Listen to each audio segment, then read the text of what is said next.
حد، انا هحكي لكم كل حاجه بالتفصيل. سبب ايليا. يا ايليا. في الفيديو ده اسمه ايليا. اتلهيت انا اليومين اللي فاتوا في السفر والرجوع للامارات. المهم اول ما جيت هنا فتحت الدنيا لقيتها ايه، في حكايه وموضوع كبير، جو قصه كبيره. ابطالها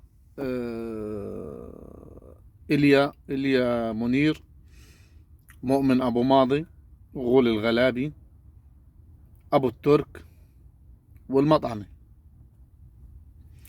ودخل مصطفى على الخط، ده ملوش اي علاقه بالموضوع، بس هو ايه دخل زي حالاتك دي ايه متسلبط في الموضوع. بس القصه طلعت كبيره قوي، انا ماليش فيها القصه خالص، ولا معقول يعني مثلا الحق مع مين ولا ده مين غلطان ومين ما غلطانش. انا هنقول لكم الحكايه بتفاصيلها بكل اللي حصل. والمهم في الموضوع انه الحق رجع لصاحبه. نسمعوا الحكايه منهم هم احسن يعني. انا خلصت موضوع ايليا، تصدقوه ولا ما تصدقوش حد، انا هحكي لكم كل حاجه بالتفصيل، وحياه الطريق اللي ماشي عليه ولا هزود كلمه ولا هنقص كلمه. عليكم ورحمة الله وبركاته. واللي شفتوه في الفيديو ده اسمه ايليا، يوتيوبر صعيدي بيقدم محتوى كوميدي من محافظة سوهاج. ده يا جماعه اعتبروه استغاثه في فيديو ملوش دعوه خالص بالكوميديا ولا بالهزار ولا باي حاجه. ساعدونا نجيب حقه بالمشاركه للفيديو، اسمعونا لحد الاخر.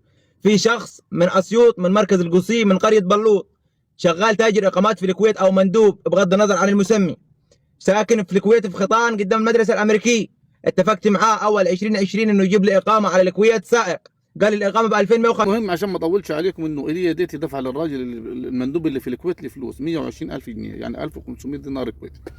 وجت كورونا وقفلت كورونا، والراجل ده ما عرفش ياخد فلوسه من الراجل ده اللي خد منه ايه فلوس الفيزا بتاعت الكويت. فعمل الفيديو ديت، الراجل عمل الفيديو قال الحقوني يا اخواننا، وكلم مؤمن ابو ماضي وكلم المطعن، عشان انا حاولت اجيب المطعن في الفيديو ما عرفتش انزل من عنده حاجه.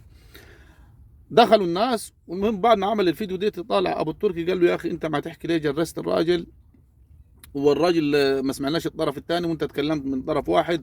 رد المطعن على ابو التركي قال له انت مالكش دعوه ابو التركي. رد مؤمن ابو ماضي قال له مالكش دعوه انت ابو التركي. وناس بقت مع ابو التركي، وناس بقت مع ايليا منير، وناس بقت مع مؤمن ابو ماضي. ودخلوا في عاده مين اللي خلص الموضوع. دخل غول الغلابه قال لك انا خلصتها، دخل ابو التركي قال لك انا خلصتها، دخل مؤمن ابو ماضي قال لك انا خلصت. المهم الموضوع كله في الاخر ايه، الراجل رجعت فلوسه ليه وكمل. ان يوم الخميس هيبقى فيه قنبله موقوته فين بسبب ايليا. طبعا يا عم محمود دلوقتي امبارح اتصل بيا مين؟ ابو التركي امبارح بالليل. ايوه قال لي اقول الجماعه عايزين يحلوا. قلت له حلو يا ابو صاحب. دفعوا لمين؟ لابو التركي مبلغ 900 دولار، والراجل اتقسم عليه كام؟ 600. ده حاجه هي ترضي ربنا. 1000 ونص. المفروض لي 1000 ونص. حلو الكلام. سيبك من الكلام ده كله. ابو التركي طالع الراجل، طبعا هم راحوا جابوا ابو التركي ليه؟ انا فاهمك القصه دي، والله ما عايزين جمال ابو التركي والله العظيم ولا اي حاجه. ده هم خلاص الغول ولا لما حلت لي المشكله ابو التركي حقي ما كانش هيرجع، وانا مظلوم وانا بريء، وكنت هتصرخ وتعيط وتقول الحقوني. ليه كده؟ ليه كده؟ ليه ده انت ضربتني بسكينه ما كنتش شكرتني يا اخي. يعني كنت شكرت الناس كلها، ما كنتش قلت ابو التركي عايز ياخد اللقطه. طب ليه؟ طب انا واخد منك فلوس، مستفاد حاجه منك ولا من الواد الاسيوطي؟ اول حاجه انا بعتذر انه الفيديو ده اتاخر شوي، لانه هو كان المفروض ينزل الساعه 3 وانا دلوقتي الساعه 3 بصوره، ولكن انا كان الهدف من التاخير ان انا اصور الفيديو ومعايا حق وصلني في يدي اطلع اقول لكم انا الحمد لله حقي رجع لي.